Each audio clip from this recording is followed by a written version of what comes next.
Well, hello everybody and welcome back to Bear Family Farms. I am JT Bear, and I thought today, since the polar vortex has apparently moved on, we would check in with the hens and, well, just see how our unheated chickens have survived in this ridiculously cold weather.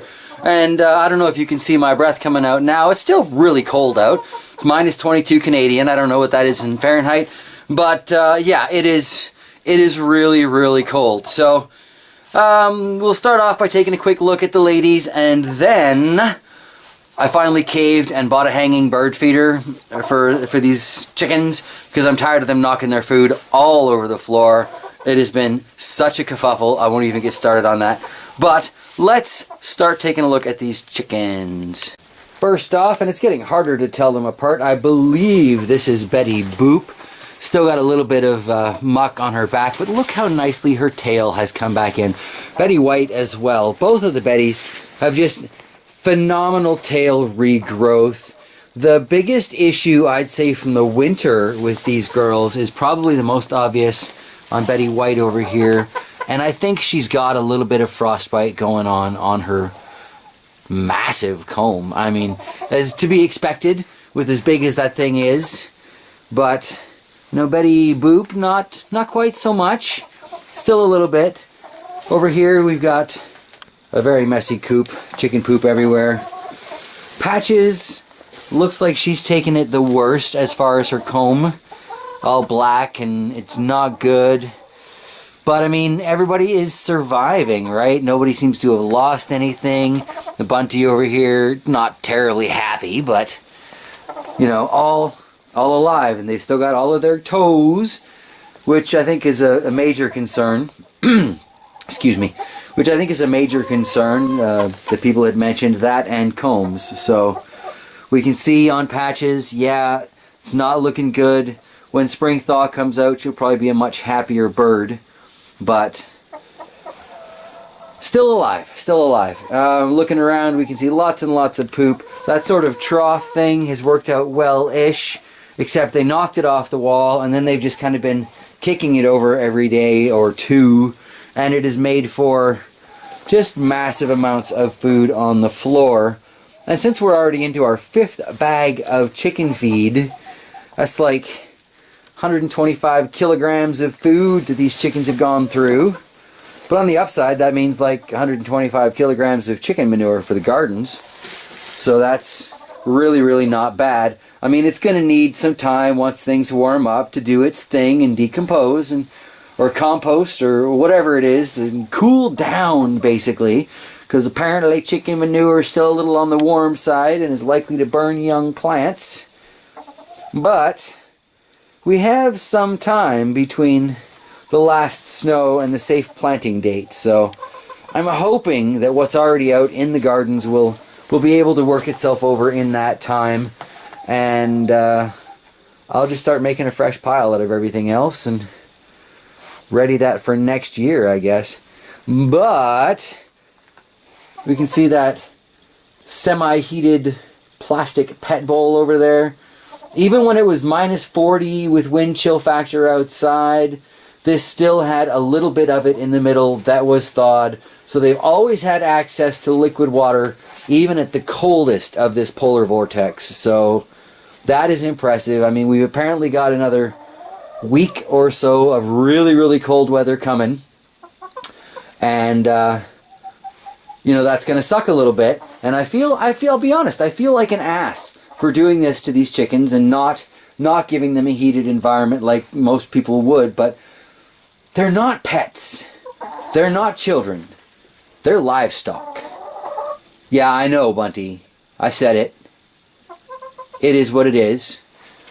And if there's anything I've kind of been learning working at the hog barn, is that there is a functional and fundamental difference between pets and livestock. So I need to focus on that. And I am thrilled that they have lived through all of this cold with maybe a little bit of comb damage, but nothing worse to speak of. So in the future, when we do get fresh hens, I'll say, I'm going to look for, I believe it's Brahmas, because they're supposed to be a cold hardy breed. They've got the like feathers on their legs and stuff. But honestly, I'll take any bird I can get, and I'm just going to try and button this place up a little bit better for next winter. But it is what it is. So today, we're going to show you the chickens are alive and well, and hanging the feeder. Not quite sure where I'm going to hang that from, but I've got 8 feet of chain, so I know I've got plenty of room to hang it. Got my handy dandy cordless drill, so I'll just probably screw it into one of these rafters and let it dangle down to a point that they can actually reach it. And I guess we'll check back on it once I've got that done. Alright. We'll be right back. Alright, so apparently this thing holds 7 pounds of food. I just put 1 scoop in it for now. Just want to kind of check and make sure it's a height that they can get at. But I'm pretty sure they can reach that. I mean, they're not ridiculously short chickens. They're just a little ignorant when it comes to that food trough is all. Kind of thought this was going to have a lid on it, but I didn't look quite closely enough at the picture online. But, you know, 25 bucks, 7 pounds of food, should keep these ladies fed for about a week, give or take waste. But there should be a lot less waste with it hanging like this than with it sitting over like that. Or, that's how I read this situation anyway, so just going to shake that out a little bit. Got some into the sides. Shouldn't spill too bad. But clearly, they don't know what to do with it because they heard the scoop for the food and they went to the trough. Alright. Look, we got food. We got the food. Chicken feed, my favorite. There you go. Who's going to be the first smart/brave hen to figure out this new feeding regime? One of the Bettys? Come on, Bettys. Show your brilliance. It's your turn to shine, you little crazy diamonds. No, we're not using the trough anymore. Because you ladies are wasteful. Yeah. Well, check out your food bowl. It's just another new thing since you've been here. I know, so many new things. But you can do it. Give it a try. Come on over. Come on over.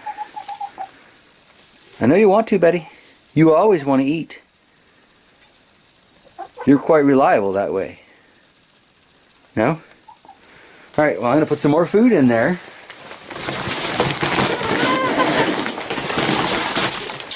Right, see, you know the food. You know the scoop of food. I don't think that thing holds 7 pounds, though. Alright, Betty, check it out. I'll back up. I'll give a girl some space.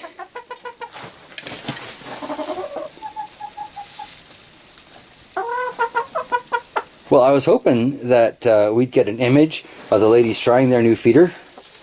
But the battery dies really, really fast in the cold on my camera, so maybe we'll just have to wait a few minutes while they kind of figure it out. And check back. Come on, Betty, do it. Do it. Do it, Betty. I know you want to. I know you want to. It's food. It's clean food. Nobody's pooped in it. Nobody's walked on it. Yeah, good clean food. It is. Alright then. Well, we'll just check back in a bit.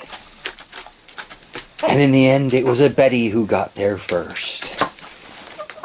Sure, Patches is shoving a face in there now, but... Alright. They figured it out before the battery died. Awesome, because my toes are getting pretty cold, and I'm about ready to head inside. Give it a go, Bunty. That's the new buffet. Shall we call it Phoebe? Phoebe Buffet? No? Want too many silly names in this chicken coop as it is? Alright, so that should keep them, I think, a little better fed, cleaner food, and, you know, now that I'm working, it doesn't seem like such a bad idea to spend 25 bucks on a 7-pound feeder. It's about what I spend, you know, 15 to 20 bucks on a bag of feed anyway, and I'm sure there's at least $25 worth of feed kicking around on the ground here that they've just dumped out and wasted as it is. So my battery's flashing that it's going to die. So I guess this is the scene I leave you with. Thank you for joining me today as we check on my chickens after the polar vortex. Checking on the chickens after the polar vortex and giving them their new feeder. Alright, much love everybody. Take care, and for the love of all things good and holy, stay warm out there.